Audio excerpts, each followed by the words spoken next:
Alright folks, this is a video I've wanted to make for quite a while, and it is about Diego Morales, the Secretary of State of Indiana.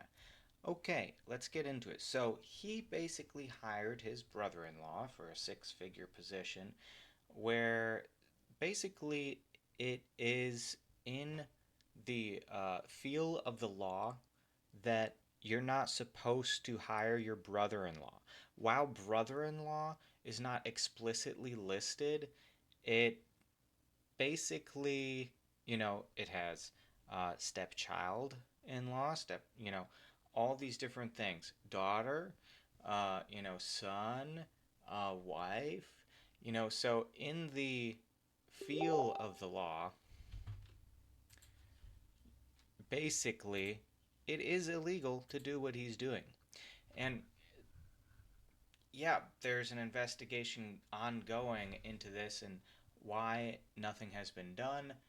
I have a feeling like, people are getting complacent and people should know what's actually happening. And that's the only way, if there's an outcry, of him getting removed or potentially himself removing himself from his position, right? So let's get to the point of it and look at him being grilled on this very issue right here. Relatives, including in-laws, do you have on your payroll in your various groups? You know, we hire based on qualifications and solely based on qualifications. I'm assuming they're all beautifully qualified. How many of these beautifully qualified relatives do you have on your staff, in-laws or not in-laws? Everyone on my staff are uniquely qualified for the positions I'm not questioning that. I think they're all great. How many of them are there, and what is their relationship, and what are you paying them? I appreciate the question, sir, but I came here to do a job, and I'm going to get the best of the best, and I'm glad to tell you that I'm giving you that they're the best. What are you paying, and how many are there? I think there is no secret. There is a transparent portal there for everyone to see them. So The transport portal tells me who's your brother-in-law, who's your cousin. well, Man, that's a hell of a portal. Well, I'm very proud to tell you that I stand with my team members. They are the best in the business. Did you hire one of your brother-in-laws for a newly created position and pay him more than $100,000? I appreciate the question, sir. You did, didn't you? You're not answering? You did do that, right? I do have the best of the best in our office, and I'm proud to say Secretary of State's office has the best state government employees. Mr. Secretary, I've been here a long time, but I've never seen such an abject refusal to tell the public what you're doing, and you're here asking for millions of dollars in increases for your office, and you won't answer these fundamental questions. I will have to vote against any part of the budget for your agency, given that. You take no bid contracts, you have a bonus program that is not an organized program, you won't tell me who your in-laws are or relatives who work for you, you won't deal with the fact that you give no bid contracts and then get tens of thousands of dollars in political contributions. So just for the record, I'm not asking you more questions because I'm sick of these refusals. And you're going to get a no vote on every aspect of your budget from this seat, and I hope from many others. Thank you for your time. Wow.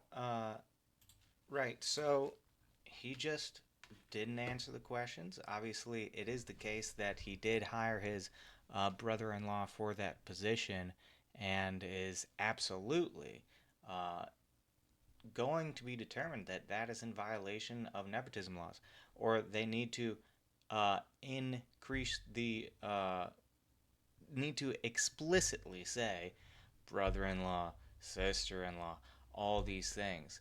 I think there is no better legislation to be passing right now because this is blatant corruption. You want to weed it out, then get that law changed. And it should be just that simple, and then you can get them out. So that's what I want to get out there. Now there's a few other things. There's another video we could go into. Let's see if we can find it here.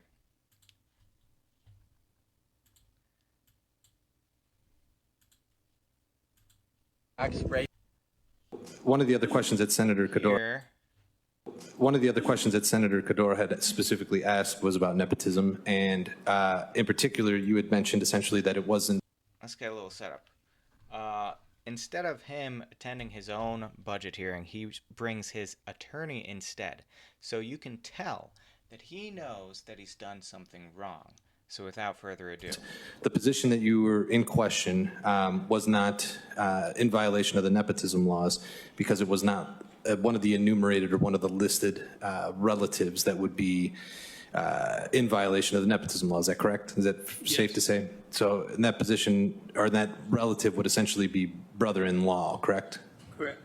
And in that position, that brother-in-law received a six-figure, about $120,000 salary. Is that correct? Say the figure again, please. The brother-in-law in question received a six-figure salary. Is that correct? Well, six figures, correct. Yeah. And received a $15,000 bonus as well? Yes. Okay. To my knowledge, yeah. Is the secretary aware of, although it does not specifically violate or may not violate the nepotism law, the essentially the appearance of that? Is he aware of that at this point, do you feel like? It certainly is now, yes. But we really have our business committee, our executive committee, we really supported those bonuses because they were for some very significant accomplishment of objectives in a short period of time within the business unit involved. And so it wasn't just a handout. Is this individual one of the individuals that would also receive additional, additional income with the 6% raise that Senator Brown was asking about? Well, that's not a raise, sir. It's for the cost to maintain the salaries at the same level. We have additional costs for employer-paid benefits for the state personnel department per seat, the IoT per seat charge. So it's really just to maintain at the same level. We have more cost to support those salaries, so it's not a raise. Okay. yeah, okay. Anyways, folks, it's obviously clearly wrong what he's doing, and that's people should hold him accountable. That's the main gist of this. That if our voices are actually heard on this topic, if people actually spread this information around and let him know that this is not right, and also change the law, then certainly he will be held accountable. So I would say push for that. If you are an Indiana citizen, then push for that, and let's make it happen. Thank you.